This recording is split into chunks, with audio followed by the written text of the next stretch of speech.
जीते को लेकर आज रिपोर्ट आपने प्रस्तुत की है, रिपोर्ट में क्या विश्लेषण किया गया है? जो आप दौरे पे भी गए थे, क्या निकल कर आया है? भांग की खेती को हिमाचल प्रदेश में लीगलाइज करने के लिए पिछले विधानसभा स्तर में जो है एक प्रस्ताव पूरन ठाकुर जी लेकर आए थे।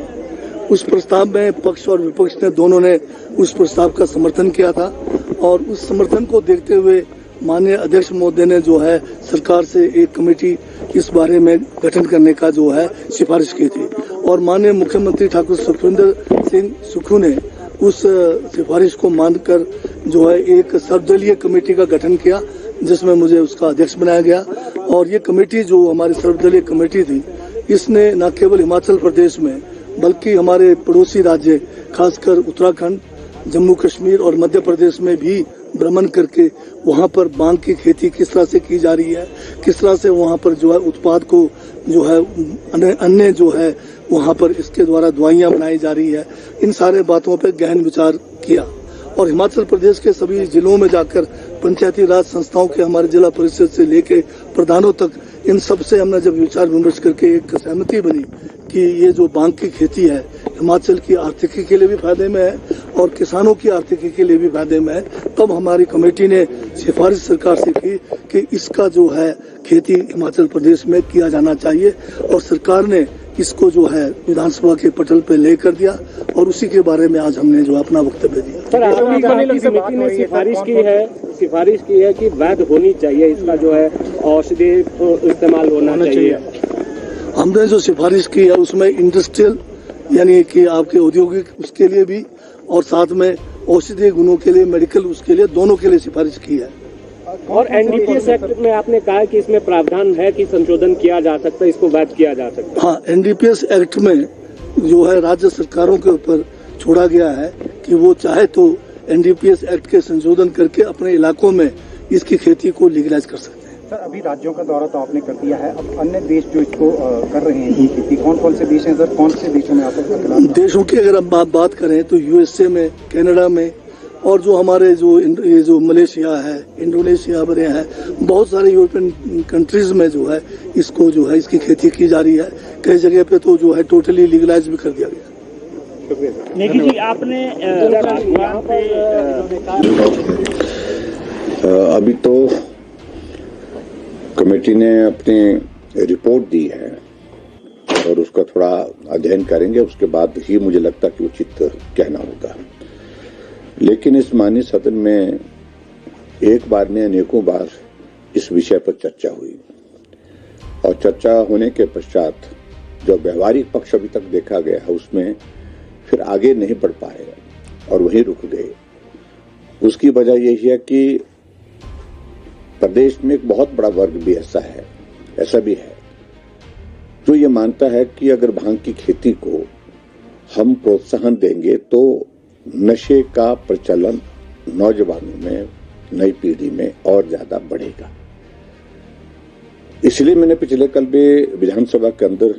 इस प्रश्न को पूछा कि कमेटी की रिपोर्ट, कमेटी की रिकमेंडेशंस वो एक जगह, लेकिन इसमें हमको इस प्रदेश की जनता की सहभागिता भी करनी चाहिए, उनकी ओपिनियन भी लेनी चाहिए, उनकी राय लेने के बाद आगे बढ़ना चाहिए। मंशा तो उसमें प्रमुख रूप से यही है कि भांग की खेती लीगलाइज तरीके से करें, कंट्रोल्ड एटमॉस्फेयर में करें और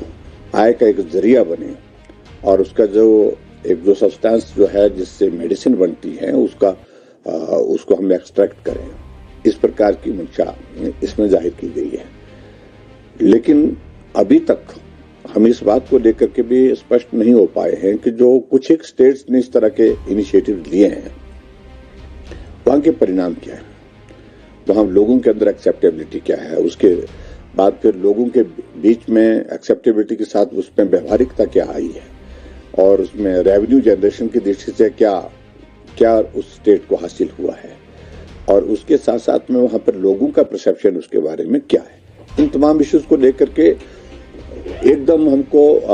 कोई जंप करना चाहिए किसी कंक्लूजन पर, मुझे लगता है कि वो उचित नहीं होगा। बेहतर होगा कि हम एक बार इस सारे विषय को लेकर के विस्तार से चर्चा करें और चर्चा करने के बाद फिर ही आगे बढ़े। यही मुझे लगता है कि आवश्यक है। एक और इशू उठा है विधानसभा में, 80% जो हिमाचलियों को रोजगार नहीं मिल रहा है, उद्योग जितने भी स्थापित किए गए हैं, आपका क्या कहना है? देखिए, इस बात को लेकर हमेशा बात होती रहती है और भारतीय जनता पार्टी की सरकार के दौरान भी हमने प्रयत्न किया है इस बात को सुनिश्चित करने के लिए कि जो हमारी जितनी भी इंडस्ट्री लगी है, इंडस्ट्री में जो काम करने वाले लोग हैं उसमें 80% लोग हिमाचल के हों। ये एक बाध्यता भी है उनके लिए, क्योंकि जो भी सारी फॉर्मेलिटी जो एग्रीमेंट्स वगैरह होते हैं उसमें इसका प्रावधान ऑलरेडी है। लेकिन फिर भी उसके बावजूद भी हमने इस बात को देखा है कि ये उस तरह से इसका पालन अभी तक हो नहीं पा रहा है और कुछ जगह व्यवहारिकता भी है, लेकिन इस पे और ज्यादा फोकस करने की आवश्यकता है। जो बहुत ही जो ऐसे टेक्निकल इश्यूज हैं वहां पर अगर हिमाचल का कोई नौजवान, हिमाचल का कोई नागरिक नहीं मिल पाता है योग्यता के अनुसार, तो समझ में आता है कि बाहर का आदमी रखना वहां पर उचित होगा। लेकिन अवेलेबल जब है तो हिमाचल के ही नौजवान को, हिमाचल के ही आदमी को उसमें प्राथमिकता मिलनी चाहिए, ये मान्यता पहले से है। लेकिन इसको मॉनिटर करने की आवश्यकता है और आज भी अभी तक इस सारी चीज को व्यवहारिक रूप से जितना ये जमीनी स्तर पर होना चाहिए था उस तरह से अभी तक अमल में नहीं है। सर, एक आपने